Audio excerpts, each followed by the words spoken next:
Hello, friends. Welcome to the reflection for Thursday of the 10th week in the ordinary time. Today in the Gospel, Jesus made a very striking statement. Jesus said, unless your righteousness exceeds that of the Pharisees and the teachers of the law, you will certainly not enter the kingdom of heaven. What did Jesus mean by this statement? Here is an interesting anecdote that for me captures the essence of this statement. An elderly woman who lost her only daughter was left with 3 grandchildren to cater for. Already advanced in age, it was difficult for her to cater for these children. She was doing menial jobs just to make ends meet. One day, this woman woke up very sick. She couldn't go out to do any work.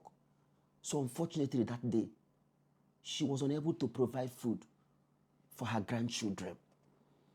Around evening time, she observed them. They were so famished. This woman was broken within. So she went out to meet a certain shop owner just across the road in front of her house and requested the shop owner to loan her a loaf of bread to feed her starving children with the promise that the moment she regains her health, she will raise the money and come and pay. The shop owner, being a difficult type, told this woman, I'm sorry, I can't hand over my goods to you without any money. This woman left disappointed. She came home and merely gave water to her starving grandchildren, believing it would sustain them till morning. However, in the dead of the night, the youngest of them was just in a desperate situation. The baby was twitching from pain, holding her tummy. When this woman observed the condition of the baby, she couldn't bear it. So, in a desperate attempt to save the situation, she went back to the shop owner. Unfortunately, by the time she got there, the shop owner had closed for the day and went home. This woman was stranded. To go back and observe her children, she couldn't bear that. So what did she do? She just picked an object around and broke into the man's shop through the window and took a loaf of bread and went back to feed her starving grandchildren. By the next morning, the shop owner came and discovered that his shop had been broken into.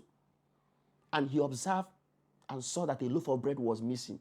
Immediately, she connected the dots. A certain woman came the previous night requesting for a loaf of bread.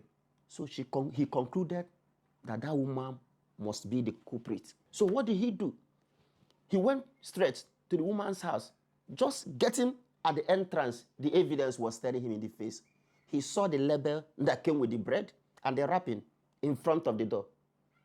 Immediately, he concluded that he has caught the victim. So, he dragged the woman to the village chief. And in that village, there is a standing rule that anybody caught in any act of theft must pay a heavy fine.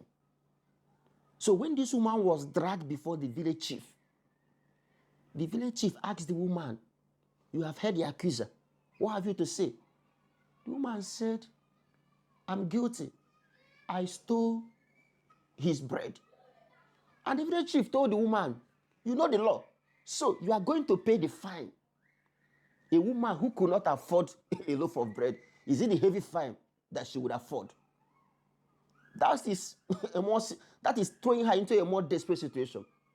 However, the village king did something that was more than surprising.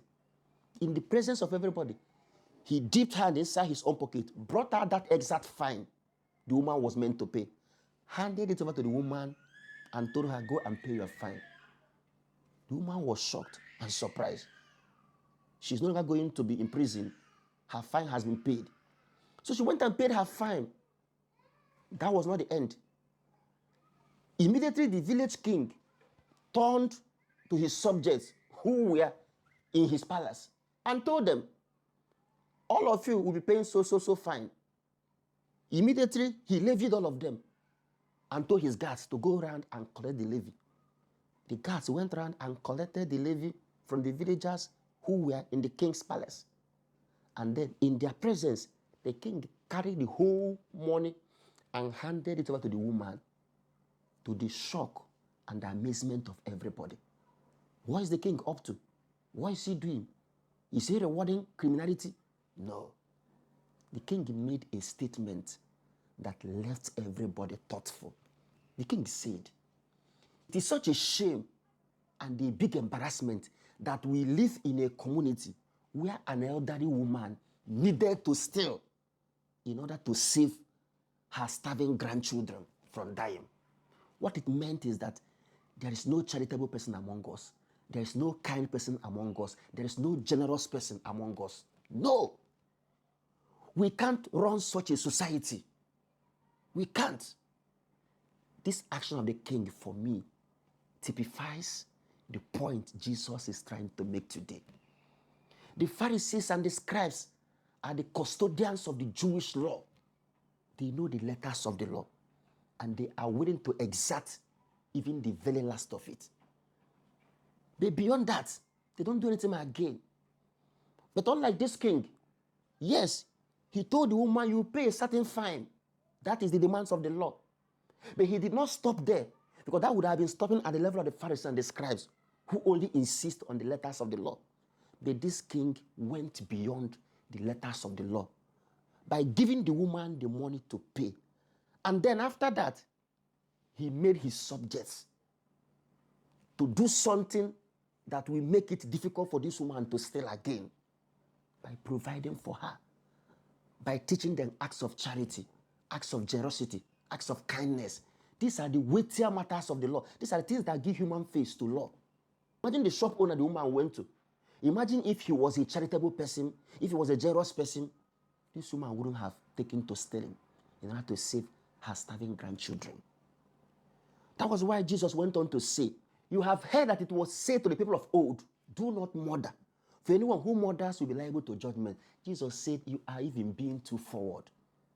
If you talk about murder, you are being too forward. Jesus reversed it by saying, "Don't even get angry with your brother. For anybody who gets angry with his brother is already liable to judgment." What Jesus meant by this, Jesus is going to the roots. Nobody wakes up and kills a brother. No.